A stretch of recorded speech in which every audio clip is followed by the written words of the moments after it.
It's the Real Estate Podcast, across every state, city and town of Australia. And welcome to another episode of the Real Estate Podcast, available on iHeartRadio and also Spotify and Apple Podcasts, or wherever you get your podcasts from. Well, it's another Sunday. Yes, your weekend continues around Australia. It's the 3rd of July for 2022. Coming up, we've got the Sunday Week in Review. It's a look back on some of the news and interviews that we've done over the last 7 days. Also, Amy is here with details about how you can now enter the Hunter Valley prize that we're giving away. Now, you need those 7 secret words to go into the draw. If you didn't write them down, you can go back and find them in previous podcasts. Let's have a look at who is celebrating a birthday today. It's Tom Cruise. He's got the big number of 60, and he's got the big movie out, of course. Anybody that I know that has seen the movie is raving about Top Gun. And if you are celebrating your birthday today, have a great Sunday. The competition is now open. You can enter the Hunter Valley prize giveaway. Remember, you need 7 secret words. If you are not a Breakfast Club member yet, you can put in the header, New Breakfast Club member. And please include your phone number. We need to be able to contact you if you win. You can email us at myrealestatepodcast@gmail.com. Entries close on the 10th of July. Good luck! Grab your coffee and switch on your real estate breakfast every weekday morning from 6:30. It's the Main Centre forecast with propertybuyer.com.au. All right, looking at your Sunday weekend weather. First, we go to Sydney, expecting more rain and a high of 17 degrees. In Melbourne, expect some more cloud around, but it should be mainly dry and 13 degrees. Brisbane, also some cloudy bits, but a mainly dry Sunday and 21. And in Perth, expecting blue skies, and your high today is 20. From first home buyers to property investors and everything in between, every morning on the Real Estate Podcast. It's your Real Estate Weekend Podcast in Review. What about the confidence? Do you feel like that confidence with the buyers and I guess, vendors is creeping back now into the marketplace? I feel it was last week, and moving forward, there's a bit more certainty around interest rates. There's good job security at the moment, and people know where they're at. There's no mysterious what's going to happen in the future. Everybody knows where the interest rates are headed, that they're going to go up. So they're budgeting for that. What are you making of people's budgets at this moment in time? Yes, everyone's being a bit more careful, but unlike last year when people were just low interest rates, don't care, I'm going to pay the most money I possibly can. Now everyone's a bit more measured and more sensible. It's more predictable now, I feel, moving forward.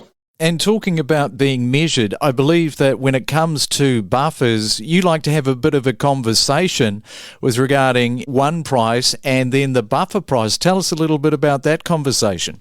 I always have that conversation with buyers. I think it's important because you'll always have that price, or a buyer will always have that price that they'll high-five their mates at the pub. Yes, I bought this property yesterday, but I always say it's really important to have that buffer price as well, the push comes to shove price, because you don't want to wake up the next day and go, I should have had another bid, I should have had a buffer on that. So we always have that conversation just before auctions and sales, so people don't walk away. Enjoy your morning coffee. It's your Real Estate Weekend Podcast in Review. Okay, so phasing out stamp duty is going to reduce the deposit hurdle, which is a major barrier for first home buyers. How much do you think of a bump in the number of people now getting into the market that you'll start to see benefiting from this move? Mate, we're already seeing that people calling in clients that we would have spoken to over the last 6 to 12 months who didn't have that deposit just yet. Now they are getting very excited. So we are hoping for a significant increase. Ideally, it should double the number of first home buyers that we look at next year. And that's just a very conservative guess because there are a lot of first home buyers in that boat with savings of just under 50,000. When they don't have to fork out an additional 20 or 30,000 in stamp duty, they're pretty much ready to buy a house. Wow, that's quite significant. So doubling the amount of people that you're going to see. And another thing that I hadn't considered is that stamp duty has been deterring families from moving house when, for example, they might have got a job, a new job, perhaps in another city. They wanted to take the job, but the whole move with the stamp duty had been a factor for them not moving to a better job, unaffordably able to move to another city. Absolutely, and that's a big one because, and I like the government's intention here because it's a bit of good news paired with all the other things that are happening in the market with interest rates and everything. So if we are allowing more property transactions, allowing people to move for a job, for family, it does create a bit more churning of properties in the market, which is all good for the economy. It's your Real Estate Weekend podcast in review. You've probably not heard this sort of story before, somebody wanting to buy in the same street or road as their name before, right? No, I hadn't. When I was chatting with Tara's parents at the open home, instantly she told me how it was always a childhood dream of her daughters that couldn't make it to the open home that day.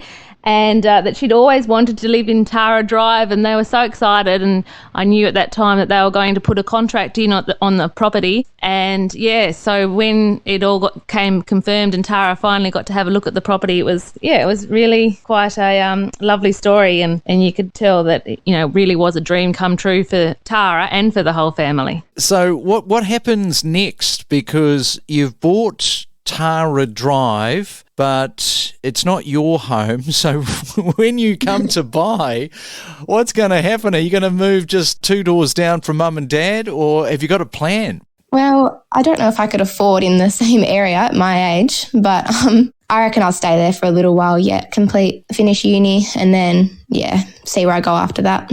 Now, you're coming up 18 years of age.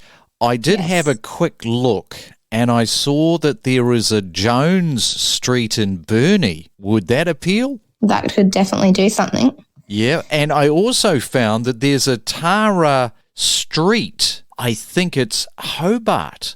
Oh, is there? You don't know this? I feel like I might have heard it, mentioned it or something. South Hobart, Tara Street. So I thought, well, let's throw a couple of options up for you. You've probably got a few years to think about it. Tara Street's the way to go then. And what about that, Anita? Perhaps you could hook her up when the time is right. Yes, Tara Street in South Hobart. There's also a Patrick Street in the city as well. So maybe I'll hook them both up with a new property in either one of those streets. Yeah, so maybe what happens is you give us a call back when you buy that property in a few years' time. We'll bring everybody up to speed. That sounds like a great story there. All right. Well, look, thanks for jumping on the call with us, and all the best of luck for the new home. I hope it all goes well. Yeah, thank you. A few days till we move now, but it's getting quite close. Enjoy your morning coffee. It's your Real Estate Weekend podcast in review. And what was it that made you particularly want to become an auctioneer, and how much of a challenge was that when you first started? I absolutely got a kick out of the process, the whole campaign from start to finish, but in particular that pointy end bit at the property where you saw the auctioneer have to build quite a connection quite quickly with the vendors and of course the buyers as well, meeting them most of the time on that day. I loved how you have to think on your feet. It's a quick process, but you become quite close to the people and they trust you. So it's important that you are a trustworthy person and you work with the agent. You're really at that pointy end of the deal, and afterwards, whether it sells or it doesn't sell, you've sort of gained trust from the vendor and the buyer, and you can work towards a sale afterwards. But of course, if it does sell under the hammer, the best feeling in the world is seeing the vendors and the buyers celebrate. I just absolutely love that feeling. And Tara, I've seen a few female auctioneers in action, and I've seen you as well. Women, it seems to me, they don't style the way they run an auction off the way the boys do. It's more, shall we say, quite calm, even subdued, which has that completely different style and vibe, which I think it's very contrasting between the two sexes. Yeah, it definitely is. I think we're very used to seeing that block style auction where it's kind of bridging on the yelling thing. So I certainly have toned it down. I feel personally, and this is just a personal opinion, that people, if they're feeling comfortable at an auction, they will be more inclined to bid. That has worked for me in the 3 years I've been doing it. I just work on making people feel comfortable. I entice them to bid. I think that says something within the industry, and especially how we're going. People really have to feel comfortable at an auction. And if they feel comfortable, they'll bid, and often they'll pay more, cheekily. It's your Real Estate Weekend podcast in review. Like, obviously the land value will go up each year, so your repayments are going to go up each year as well. And the biggest thing for me was serviceability. So me as a first home buyer by myself, I don't have a partner that I'm going in with. I could only get a loan up to $600,000 just because of my earnings. Using the 5% deposit, that's only a $30,000 deposit, and I've got almost double that. So it was really just serviceability. So if I had to pay more money every year on top of that for the land tax, it'd make it even harder to manage my finances. So that's why I sort of wanted to opt for the pay it out in the first go, and then not have to worry about it. And you might not even end up paying stamp duty because you might secure something under the cap. So just explain that cap for our first home buyers that are listening in terms of that situation for you. Yeah, well, currently the cap is $650,000, and then in the new financial year it will be even more. I believe it will be $800,000, and I reckon that a lot of first home buyers will be in the same position as me, where they wouldn't be able to afford a property worth more than $800,000. So in that regards, they wouldn't have to pay any stamp duty at all because they wouldn't be purchasing a property over $800,000. So the new land tax wouldn't affect them at all. So it would be kind of pointless for them.